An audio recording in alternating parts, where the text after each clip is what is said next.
dari manajemen kita tuh harus bagus, harus intinya terstruktur lagi. Soalnya ini bisnis tanpa manajemen yang bagus itu sama aja dengan judi.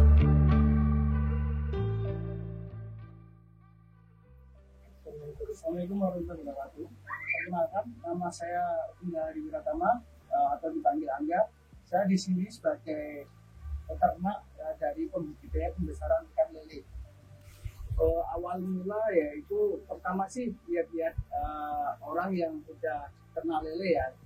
Pertamanya sih pengen tahu gimana sih bisnis lele. Oh ternyata lele itu pasarnya konsumsinya gede banget kalau di Jogja. Bahkan untuk stok harian itu para pengepul itu sampai impor dari Boyolali, sehingga stok barang di lokal sini itu masih kurang. Jadi itu kayak udah motivasi lah pengen terjun buat usaha ternak lele. Oke, untuk sistemnya sendiri dari pembuatan kolam sama irigasi air dulu masih menggunakan sistem rancangan pribadi, jadi nggak pakai teori dari mana. Jadi kalau misalkan harus pergantian airnya itu harus selalu dikontrol untuk tahu pH airnya itu stabil atau enggak. Jadi kalau misalkan lele udah mulai lihat ke atas ini enggak gitu ya, nah itu tanda kalau misalkan kandungan airnya itu enggak bagus atau amoniknya tinggi gitu. Oke, untuk kolam yang saya kelola sendiri totalnya sekitar 23 dengan variasi yang paling kecil itu yang paling banyak ya itu 4x8, tapi yang paling besar itu sekitar 6 sampai kali 11 meter. Untuk benihnya sendiri yang mayoritasnya 4x8 itu sekitar 6.000 sampai 7.000 ekor. Untuk perlakuan khusus itu dari bibit. Nah kalau misalkan dari bibitnya itu udah sehat, gak ada yang mati, gak ada yang kena penyakit jamur, itu sampai dewasa mereka bakal sehat. Tapi kalau misalkan dari tebar bibit dari awal udah ada penyakitnya seperti jamur, moncong putih, atau mungkin ada yang perutnya lebih membesar kayak kuning gitu, ya itu udah butuh perlakuan ekstra. Mungkin airnya harus rutin diganti, pakannya kontrolnya tidak sembarangan ngasih pakan, terus ada kayak obat buat vitamin atau obat buat jamurnya untuk ikannya sendiri gitu. Untuk kendala sendiri sih lumayan enggak banyak banget sih. Yang pertama dari alam sendiri itu kan untuk letak kolamnya ini kan diambil dari kalen atau sungai buatan yang bawahnya itu ada kali, sehingga kalau misalkan hujan lebat dan lama itu kan ada banjir, nah itu bisa kena banjir. Terus untuk predator liar sendiri itu kan di kolam ini kan belum nggak ada tutup atap atau buat nutupin di atasnya. Nah itu kan ada kayak burung bisa masuk buat ngambil ikan yang masih kecil-kecil bibit. Terus predator kan juga kali. Untuk di kali sendiri kan ada kayak predator namanya biawak. Nah itu udah buat PR bagi saya sendiri nih buat ngatasin masalah itu.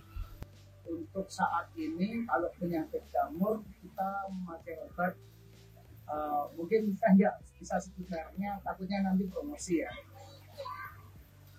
Masih pakai obat sama itu. Kalau misalnya dari bibit itu pakai kita pohon pisang tapi yang masih muda, itu buat tradisional sih, tapi belum ada kayak hak patent atau itu, cuma kayak intinya cuma batas pengalaman dari teman-teman pengelola yang lain. Oke, untuk pemasaran ya pembudidaya ikan lele itu paling gampang ya, itu harus ada namanya kerjasama dari pengepul. Soalnya bakal misalkan nggak ada pengepul itu nanti susah juga Pak buat keluarin lelenya. Kan lele itu ada ukuran untuk jualnya, misalkan untuk jual pasaran itu rata-rata ukur 78 per kilonya. Nah kalau misalkan lele kelamaan nggak dijual nanti ukurannya kan tambah besar. Nah jadi nilai ikan itu akan turun sendiri harganya. Jadi kalau misalkan ada pengepul enak, mereka udah terjadwal buat ngambil ikannya. Jadi nggak apa ya itu kan nggak petani itu udah nggak pusing lagi buat mikirin gimana cara jualnya, udah dipas serahin ke pengepul. Jadi itu 7.000 ya idealnya itu 1:1, 1.000 ekor itu idealnya dapat 1 kintal. Tapi karena mungkin ada beberapa faktor kendala ya, kayak misalkan faktor lingkungan, faktor ikannya sendiri, atau mungkin faktor dari penyedia bibit ikannya sendiri. Misalkan 7.000 itu idealnya bisa sampai 6 atau 7 kintal sekali angkatnya ya. Tapi kan kenyataannya sendiri kan karena mungkin penyakitnya itu atau predator dari lingkungan ya, rata-rata di sini 4 sampai 5 kintal satu kali panen satu kolamnya itu. Untuk omsetnya itu nah itu sih nggak pasti, tapi kalau misalkan dihitung dari rata-rata ya minimnya itu 5 kintal. 5 kintal untuk harga jualnya dari pengepul itu 20.500 ya per kilonya. Tinggal kalikan aja 20.500 kali 5 kintal berarti sekitar ya 10 jutaan lah, 10 jutaan untuk satu kolamnya. Tapi kan untuk panennya itu enggak bareng, jadi kan misalkan per periode kan 3 bulan ya, mungkin satu kolam ini panen, tapi untuk kolam berikutnya itu nunggu sekitar 1 minggu atau 2 minggu lagi buat diangkat gitu. Untuk kerugian ya yang pasti mungkin dari bibit bisa, dari bibit itu kenapa, karena untuk pembesaran ikan lele ini bibitnya itu masih beli di luar. Kemudian untuk dari teknisnya sendiri, kontrol air yang paling penting itu yang pertama, kontrol air. Soalnya pengalaman dulu ya itu waktu besoknya panen, nah sorenya itu ternyata waktu mau dipakan ikannya itu pada ngambang dan airnya sedikit bau. Nah dari saya sendiri itu ngangkat, nah tidak saya pakan, tapi kan saya tunggu biar besoknya itu stabil. Ternyata setelah saya diamkan tidak mengganti airnya itu berakibat sangat fatal, sehingga menyebabkan ikannya itu terkontaminasi atau teracun dengan amonia yang ada di air. Jadinya bisa mengakibatkan gagal panen. Dari 7.000 ekor itu besoknya itu harus dipanen, ternyata pada gagal panen, jadi dia tersisa tinggal beberapa kilo saja sih. Itu pengalaman paling pahit selama pengalaman saya jadi pengelola di sini. Dan itu untuk mengembalikan kerugian dari gagal panennya itu membutuhkan panen 2 kolam untuk PDP dari 10 kolam yang rugi.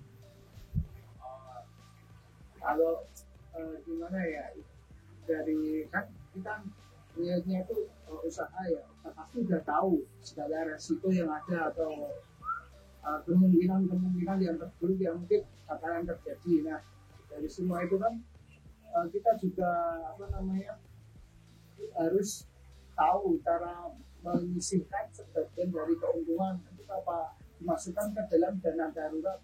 Nah, dana darurat itu fungsinya buat apa? Kalau misalkan ada terjadi hal yang mungkin mengakibatkan kayak gagal panen, bencana banjir, atau mungkin ada penyakit yang menyerang, nah itu kita bisa backup dengan dana darurat tersebut. Jadi intinya itu manajemen, dari manajemen kita tuh harus bagus, harus intinya terstruktur rapi.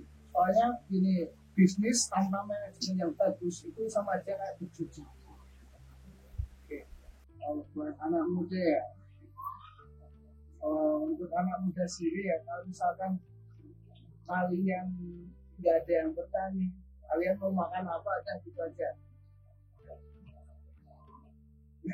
Jadi gini ya, misalkan gini loh, mindsetnya itu emang sih dari pertanian itu kan kalau mencari untung kan gini, kalau pertanian modal awalnya itu kan memang lahan ya, tapi tidak menutup kemungkinan kalian mau memulai dari rumah sendiri, misalkan untuk mungkin pertanian yang lain, misalkan pertanian cabai atau pertanian sayur-sayuran yang lain, atau mungkin uji coba dulu dari peternakan ikan dengan kolam terpal.